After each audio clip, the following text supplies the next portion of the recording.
Welcome to Penrose Learning, where we make understanding easy. You start by cutting power to the HVAC at the breaker to protect the equipment. Once the system is dead, remove the old thermostat plate and photograph the wiring for reference.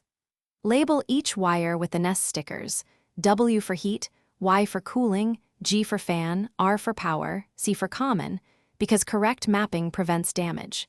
If you don't see a C wire, make sure to use the Nest power connector or a C wire adapter, so the thermostat gets steady power. Once your wires are labeled, thread them through the Nest base and insert each into its matching terminal.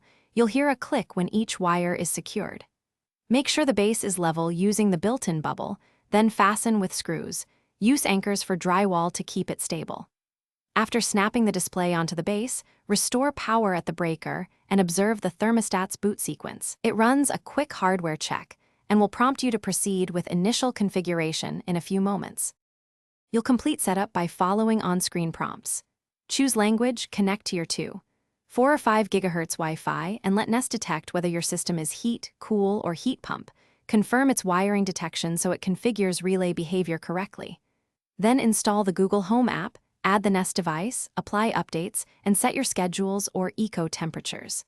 If anything goes wrong, check your wire labels, verify the C wire or adapter, confirm breaker power, and run Nest's diagnostics. That single tip fixes most.